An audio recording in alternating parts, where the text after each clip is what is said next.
Welcome. Today we are going to explore another side of Earth, a side that is not necessarily comfortable. We are going to explore Earth as limits, as boundaries, because Earth is not only soft grass, warm soil, beautiful forests, and the feeling of being held, even if all this is Earth.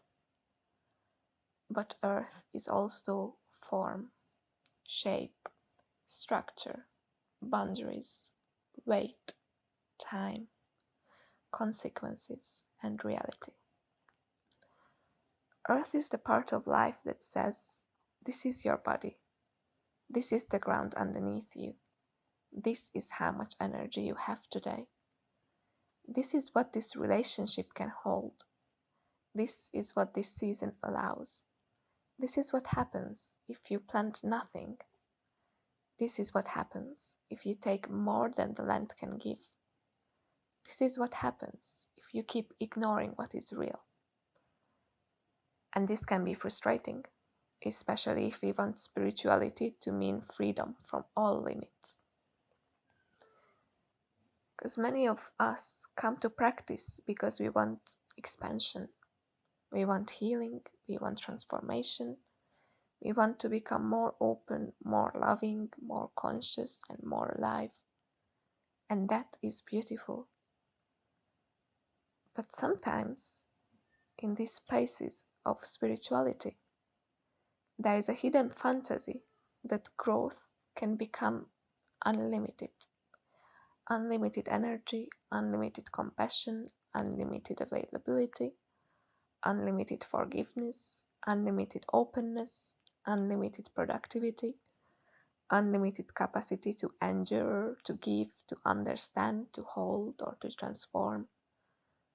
And I don't think that this is wisdom. I think this often leads to exhaustion that just wants to appear holy. Because life is not unlimited. Your body has limits. Your nervous system has limits. The earth has limits.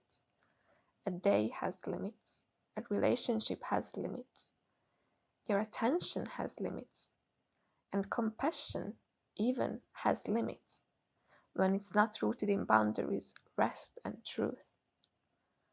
A limit is not always a prison. Actually, a limit is the shape that allows life to exist. You can think about it like this. A river needs a bank in order to flow. A seed needs shell before it can break open. A body needs a skin. A house needs walls. A practice needs form. And a relationship needs boundaries. Because without any limits, things do not become free.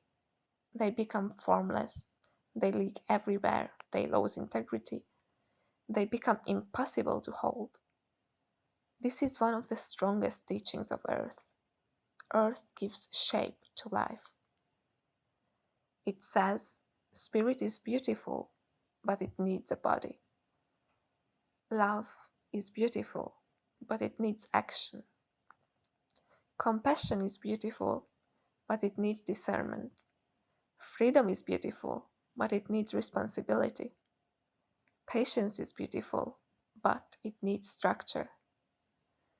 And this is very deeply connected to yoga. Because one principle of yoga that could belong here is Satya, truthfulness. Satya is not only telling the truth with words, it's also the willingness to see reality as it is. And limits are part of reality. And sometimes we suffer because there is a real limit in front of us that we don't like. But very often we suffer even more because we are fighting the existence of the limit. We think, I should be able to do more. I should be able to handle this. I should not need rest. I should be more patient. I should be more generous. I should be stronger. Or I should be able to forgive this already. I should be able to practice like that person. I should be able to keep giving without needing anything back. But Satya asks, what is actually true? Not what should be true, not what would be convenient, not what fits the image that I have of myself. What is true? Maybe the truth is that my body is tired, that my nervous system is overloaded, that this relationship is not safe enough for the openness that I'm trying to force, or that this work rhythm is not sustainable, that this practice is maybe too much for me today, that this promise was a little bigger than my actual capacity, or that this situation needs a boundary and not more endurance. And this is very important, because without Satya, practice can become violent. We can use yoga to push the body beyond its limits. We can use compassion to tolerate harm. We can use spirituality to avoid saying no. We can use discipline to ignore exhaustion. We can use forgiveness to silence our pain. We can use service to disappear into everyone else's needs. And then we try to call it growth. But the earth says no. Look at the real soil. Look at the real body. Look at the real consequence. If a plant is dying, we do not tell it to be more resilient. We ask what it needs: more water, less sun, more space, better soil, or maybe protection from the wind. Why do we so often refuse ourselves the same honesty? This is where psychology and yoga meet very clearly. In psychology, boundaries are not coldness. Boundaries are the structure that protects relationships. Boundary says, this is where I end and you begin. This is what I can offer. This is what I cannot offer. This is what is okay for me. This is what is not okay for me. This is what I need in order to stay present, honest, and safe. And without boundaries, without having this clear, relationships often become confusing. One person gives too much, one person takes too much. Unspoken expectations pile up, resentment grows, care becomes obligation, love becomes duty without joy, kindness becomes self betrayal. And then everyone wonders why the atmosphere becomes heavy. Earth teaches us that healthy connection needs form. Even the most beautiful garden needs paths, edges, seasons, pruning, compost, water, and limits. A garden without any boundary does not automatically become a wild paradise.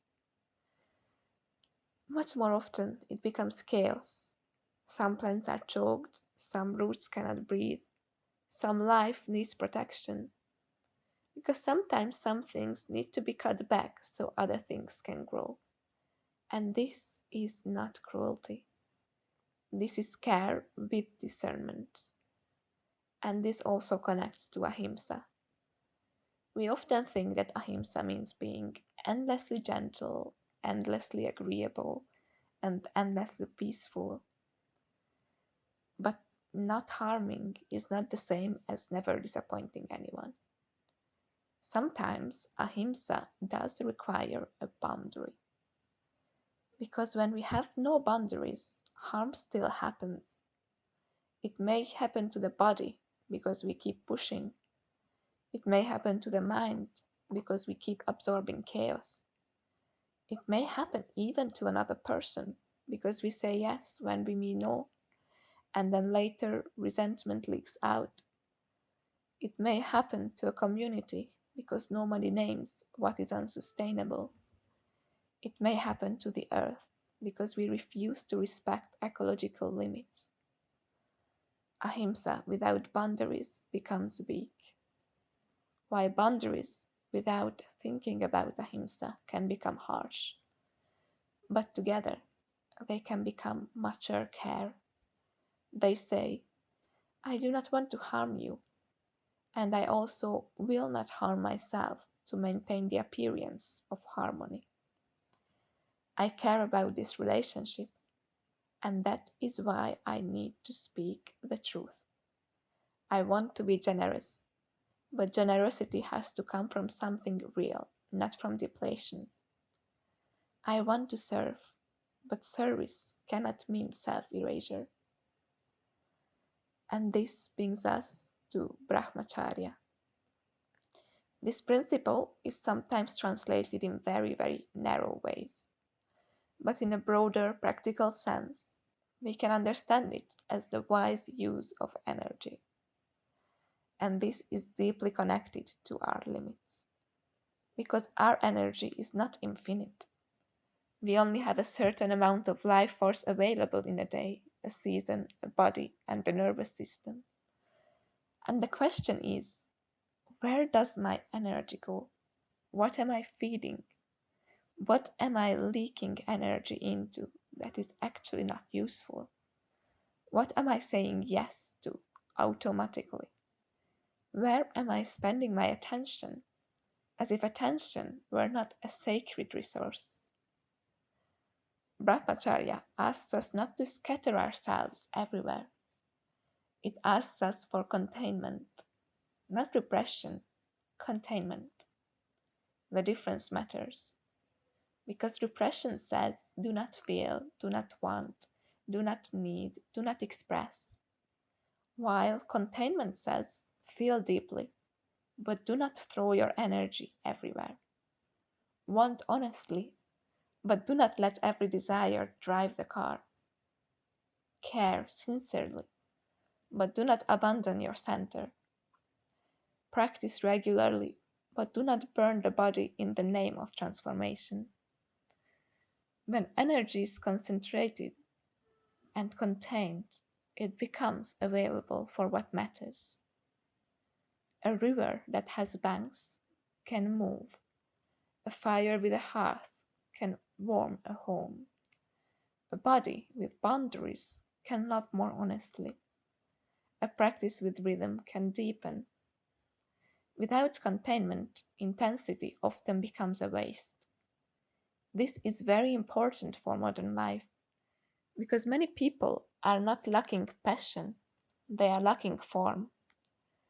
They have longing, sensitivity, ideas, love, creativity, pain, hunger, desire to help or desire to grow. But without boundaries, all of that becomes scattered, and then they feel like failures. But maybe they are not failures. Maybe they are just rivers without banks. Maybe they do not need more intensity, but they need more form, a clear rhythm, a smaller promise, a stronger no, a more honest yes, a more realistic practice, and a better container. And this is also related to Aparigraha, to non grasping. Aparigraha teaches us to stop clinging, hoarding, taking, and grasping beyond what is needed. And this is another kind of limit. The limit says enough. Enough is a very earth word. It's enough food, enough rest, enough work, enough stimulation, enough possession, enough responsibility, enough giving, enough explanation, enough trying, enough carrying what is not ours. Modern culture does not like the word enough. It always wants more. More productivity, more beauty, more achievement, more followers, more content, more healing, more improvement, more experience, more comfort, more conception, more self optimization. And even in spiritual circles, it can be intensified. Everyone wants more practices, more initiations, more insights, more ceremonies, more techniques, and more signs that we are becoming special, that something is happening. But Earth is not impressed by endless more. Earth asks, what can actually grow here? What can this soil support? What is sustainable? What is enough? And this is not thinking small.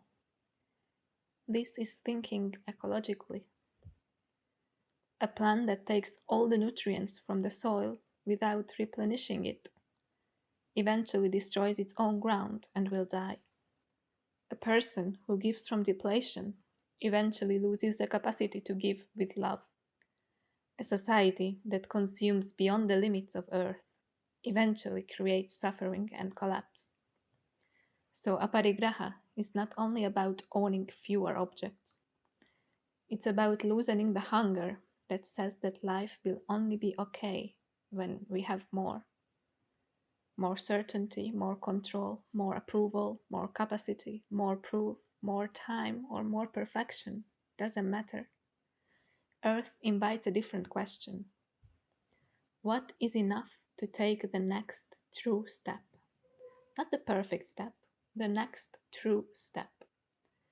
And this is where limits become strangely freeing. Because when we accept a real limit, we stop wasting energy arguing with reality.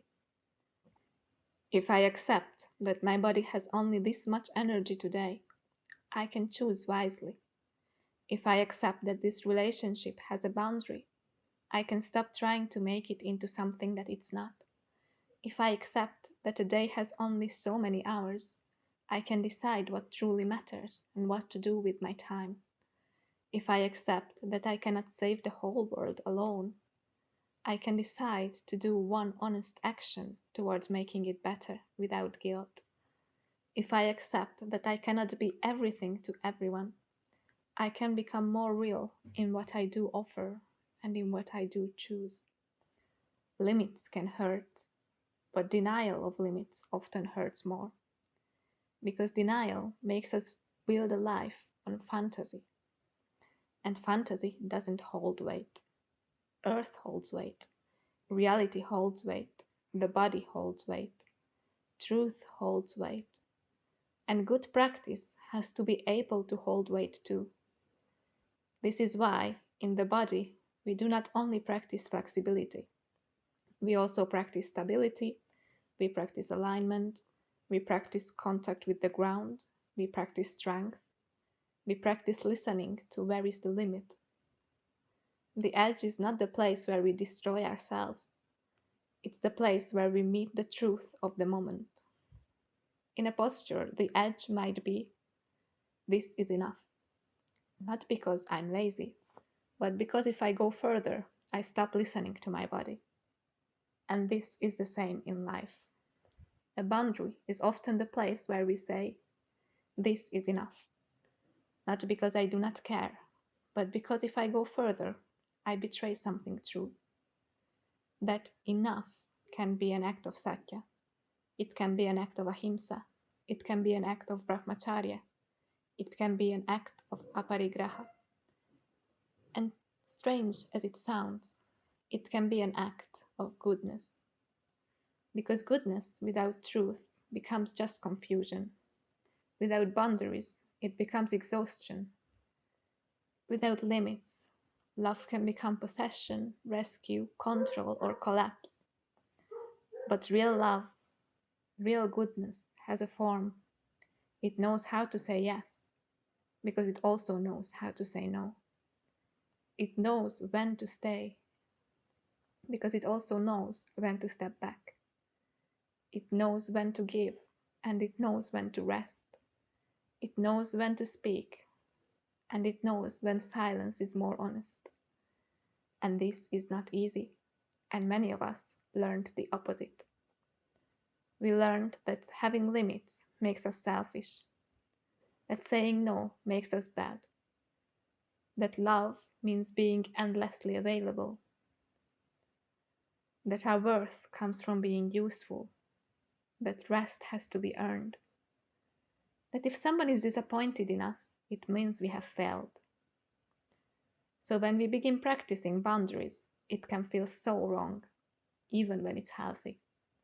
The nervous system may panic.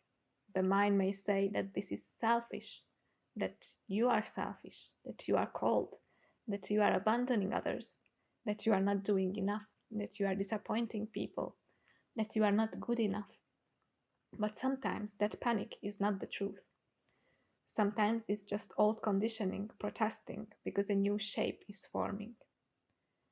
This is why earth practice has to be patient. We do not learn limits by becoming hard overnight. We learn them slowly, through the body, the breath, through noticing, through making small and honest choices. We can begin with very simple questions. What is my body's limit today? Where am I saying yes when I mean no? Where am I saying no when life is asking for a courageous yes? What am I carrying that is not mine? What do I keep taking beyond enough? Where do I need more structure and where do I need more rest? Where do I need to stop leaking energy? What boundary would make love and goodness more honest here? And maybe the most important question, what is the real shape of my life right now? Not the fantasy shape, not the ideal shape, not the shape that I perform for others, the real shape. Because once we know the real shape, we can work with it. And this is Earth. Earth does not ask us to become less alive. It asks us to become embodied enough to live within reality. And paradoxically, this can create more freedom. A clear boundary can create more trust. A realistic rhythm can create more consistency. A smaller practice can create more devotion. A true no can make space for a true yes. A limit can become a doorway into integrity. So when we speak about Earth as limits, as boundaries, I don't want it to sound negative. It's not the death of possibility. It's the condition of possibility, in fact. A seed cannot become every tree. It becomes just one tree. And that's not a failure. That is incarnation. To live is to take form. And to take form is to have limits. And to honor limits consciously is to become more truthful, more compassionate, and more responsible in the form we've been given. So today's practice is simple. Choose one limit that is asking to be respected, maybe in your body or in your schedule, in your relationships, maybe in your work or in your consumption, maybe in how much you give or in how much you take. Do not turn this into a drama or into self-punishment. Just look, honestly, what is the limit? What is it protecting? What would change if I actually respected it? And what small action would make that respect visible? Maybe it means that you rest, or you stop, or you say no, or maybe it means that you make a plan, or that you say yes. Maybe you simplify, maybe you ask for help, maybe you stop forcing a practice, or maybe you just stop carrying what is not yours. Maybe you reduce just one unnecessary demand on the earth, on your body, or on someone else. Small is enough, because concrete is always better than perfect. Because earth is not theoretical. Earth is what we do with the reality in front of us. The wisdom of limits is not here to make life smaller. It is here to make life possible. To give goodness a shape, to give practice a ground, to give your energy a container, and to give growth a real place to root. This is Earth as limits, and this is also yoga.